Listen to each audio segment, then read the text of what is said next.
Assalamualaikum warahmatullahi wabarakatuh. Salam sejahtera untuk kita semua. Perkenalkan, nama saya Sandi Muhammad Akbar. Di sini saya akan menyampaikan sedikit mengenai materi non-current liabilities. Siapkan posisi Anda, cari posisi yang terbaik. Selamat menonton. Yang pertama, kita akan membahas mengenai obligasi yang diterbitkan di antara tanggal pembayaran bunga.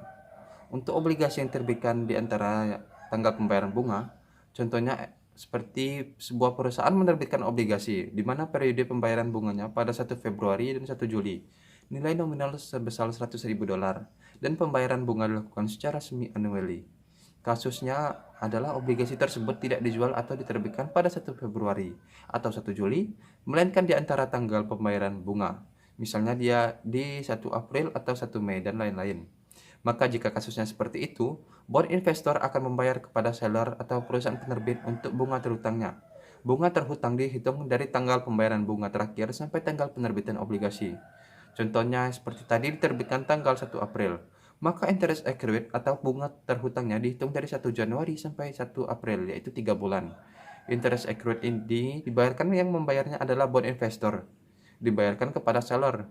Berbeda dengan penerbitan pada tanggal pembayaran bunga, maka bunganya akan ditanggung oleh perusahaan sendiri, tidak seperti kasus ini. Maka kalau obligasi diterbitkan di antara pembayaran bunga, maka pada pembayaran bunga semester berikutnya, yaitu pada tanggal 1 Juli, seller akan membayar bunga untuk 6 bulan. Tetapi sebenarnya bond investor hanya menerima bunga untuk 3 bulan. Karena beban bunga terhutang yaitu dibayar oleh bond investor sendiri. Bukan karena seller melakukan kecurangan, tapi karena memang hak dari bond investor hanya 3 bulan, yaitu bulan April, Juli, dan Juni. Dan secara akuntansi, seller tetap akan mencatat pembayaran bunga kepada investor full 6 bulan. 3 bulan yang memang hak bond investor dan 3 bulan sebagai pengembalian dari uang bond investor itu sendiri. Lalu kasusnya penerbitan obligasi di antara tanggal pembayaran bunga pada tingkat diskon atau premium. Maka yang akan menjadi pembedanya yaitu dilakukannya amortisasi. Nah, kita masuk ke pembahasannya, yaitu jenis non-current liability yang kedua, yaitu long-term notes payable. Perlakuan akuntansinya sama dengan obligasi. Persamaan pelakuannya yaitu, yang pertama adalah cara menentukan berapa nilai notes payable yang akan diterbitkan. Caranya ialah dengan menggunakan present value. Menghitung nilai present value-nya juga dengan menambahkan present value principal ditambah present value interest, sama persis dengan cara menentukan nilai dari suatu obligasi.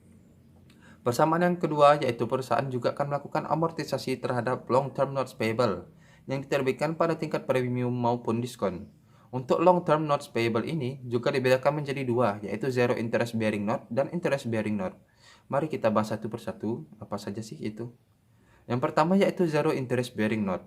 Wesel ini tidak menyebutkan kontraktual interest rate atau tingkat bunganya. Dan kalau jenis zero interest bearing note, maka pasti wesel tersebut diterbitkan pada tingkat diskon. Karena kontraktualnya tidak dimasukkan, berarti kontraktualnya 0%. Dan pada zero interest bearing note ini akan dilakukan amortisasi selama umur dari wesel untuk menambah nilai dari notes payable secara periodik. Yang kedua yaitu interest bearing note, yaitu wesel yang di dalamnya terdapat presentasi bunganya. Kalau wesel jenis interest bearing note, maka kita harus menentukan dulu apakah wesel tersebut diterbitkan pada tingkat diskon atau diterbitkan pada tingkat premium. Setelah mengetahui tingkat dari wesel tersebut, kita akan melakukan amortisasi dengan tujuan yang pertama ialah jika wesel tersebut diterbitkan pada periode premium, maka amortisasi dilakukan agar akun notes payable akan berkurang secara periodik. Sedangkan kalau dia diterbitkan pada tingkat diskon, maka amortisasi dilakukan untuk mengurangi akun notes payable secara periodik sehingga nilainya akan sama dengan nilai nominal pada saat jatuh tempo. Selanjutnya juga dikenal dengan wesel spesial. Wesel spesial adalah wesel yang diterbitkan karena membeli barang atau membeli aset, atau bisa juga untuk membayar jasa yang kita terima dari pihak lain. Perbedaannya adalah kalau wesel biasa yang kita peroleh adalah sejumlah uang, sedangkan kalau penerbitan wesel ini yang kita peroleh bisa saja barang ataupun aset. Nah, sehingga pencatatan jurnalnya juga akan berbeda. Kalau wesel biasa dicatat pada jurnal cash di debit dan not payable di kredit, sedangkan untuk wesel spesial, contohnya wesel yang diterbitkan untuk pembayaran jasa arsitektur, bisa dicatat pada akun building di debit dan not payable di kredit. Kita masuk ke pembahasan selanjutnya. Kita akan masuk ke jenis non-current liability yang ketiga, yaitu mortgage not payable.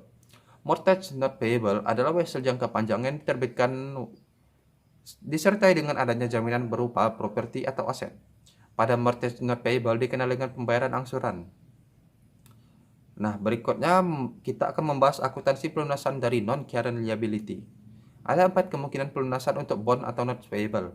Yang pertama ialah obligasi atau notes payable dilunasi tepat pada tanggal jatuh tempo. Yang kedua adalah pelunasan obligasi atau wesel yang lebih cepat dari tanggal jatuh tempo. Kemungkinan pelunasan yang ketiga ialah pelunasan dengan menyerahkan aset atau sekuritas. Dan yang terakhir yaitu kemungkinan pelunasan dengan modifikasi atau kesepakatan. Nah, mungkin sekian penjelasan dari saya. Lebih dan kurangnya mohon maaf. Wassalamualaikum warahmatullahi wabarakatuh.